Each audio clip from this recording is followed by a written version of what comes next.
మెదక్ జిల్లా కొల్చారం మండల కేంద్రంలోని వెంకటేశ్వర గార్డెన్లో 3వ విడత గ్రామ పంచాయతీ ఎన్నికలకు సంబంధించి ఏర్పాటు చేసిన డిస్ట్రిబ్యూషన్ రిసెప్షన్ సెంటర్ను జిల్లా కలెక్టర్ పరిశీలించారు. ఈ సందర్భంగా డిఏ, డిఎస్ఆ, తహసీల్దార్, ఎంపీడీఓతో కలిసి ఎన్నికల ఏర్పాట్లను సమీక్షించారు. ఈ సందర్భంగా వారు మాట్లాడుతూ, మెదక్ జిల్లా ప్రజలకందరికీ కూడా నమస్కారం. సో మొత్తం మనము చివరి విడత 3వ విడత చివరి విడత ఎలక్షన్కి మనము దగ్గరికి రావడం జరిగింది.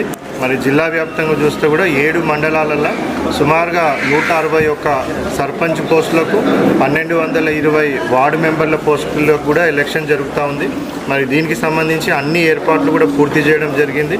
సో అన్ని డిస్ట్రిబ్యూషన్ సెంటర్లలో కూడా ఈ 7 మండలాలకు సంబంధించిన డిస్ట్రిబ్యూషన్ సెంటర్లు కూడా పోలింగ్ స్టాఫ్ అందరూ కూడా అనుకున్న దానికంటే కూడా ఎక్కువనే అందరూ కూడా రావడం జరిగింది.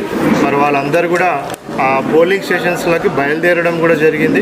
ఆ పోలింగ్ స్టేషన్స్లలో కూడా అన్ని ఏర్పాట్లు కూడా పూర్తి చేయడం జరిగింది. ప్రజలందరికీ కూడా విజ్ఞప్తి ఏంటంటే ఫస్ట్ ఫేజ్, సెకండ్ ఫేజ్ ఎలక్షన్స్లో మనకి సుమారుగా 89% ఓట్స్ నమోదు కావడం జరిగింది. మరి రాష్ట్ర వ్యాప్తంగా చూస్తే కూడా మనం 5వ స్థానంలో ఉన్నాం. మరి ఈసారి కంపల్సరీగా 95% కంటే ఎక్కువ మంది వచ్చి ఓటింగ్లో పాల్గొనాలనేసి కూడా మనం అనుకుంటా ఉన్నాం. సో ప్రతి ఒక్కరు ఎవరికైతే ఓటర్ లిస్టులో అంటే ఈ మన పంచాయతీ ఓటర్ లిస్టుల పేరు ఉందో ఆ ప్రతి ఒక్కరు కూడా మీ ఓటు హక్కు వినియోగించుకోండి. ప్రతి ఒక్కరు కూడా వచ్చి ఓటు వేయాలనేసి కూడా వాళ్ళందరినీ కూడా రిక్వెస్ట్ చేస్తూ ఉన్నాం. అదేవిధంగా శాంతి భద్రతలకు ఎవరైనా విఘాతం కలిగించినట్టయితే వాళ్ళ మీద కఠినమైన చర్య కూడా తీసుకోవడం జరుగుతుంది. సో ఎన్నికల నిబంధనలు అనేది అమల్లో ఉన్నందువల్ల ఆ మోడల్ కోడ్ ఆఫ్ కండక్ట్ని ఎవరు కూడా వయలేట్ చేయొద్దు. ఎవరు వయలేట్ చేసినా వాళ్ళ మీద యాక్షన్ తీసుకోవడం జరుగుతుంది. నిన్న సైలెన్స్ పీరియడ్ స్టార్ట్ అయినప్పటి నుంచి నిన్న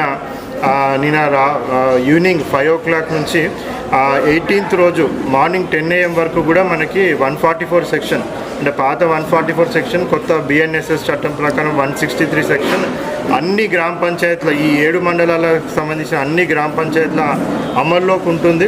ఎవరైనా కానీ 4 కంటే ఎక్కువ వ్యక్తులు ఎక్కడన్నా గుమిగూడినట్టయితే చట్టపరమైన చర్య వాళ్ళ మీద కేసెస్ బుక్ చేయడం కూడా జరుగుతుంది.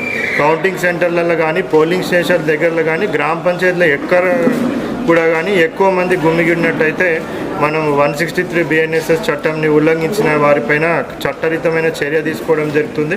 సో అందరు కూడా ఎన్నికల నిబంధనలకు లోబడి ప్రతి ఒక్కరు కూడా సహకరించి అందరికీ ఎవరికైతే ఓటు హక్కు ఉందో వాళ్ళందరూ కూడా 100% ఓటు హక్కు వినియోగించుకోవాలనేసి మరొకసారి మెదక్ జిల్లా ఈ 7 మండలాలకు సంబంధించిన గ్రామ పంచాయతీ ఓటర్లకు అందరికీ కూడా విజ్ఞప్తి చేయడం జరుగుతూ ఉంది. Thank you.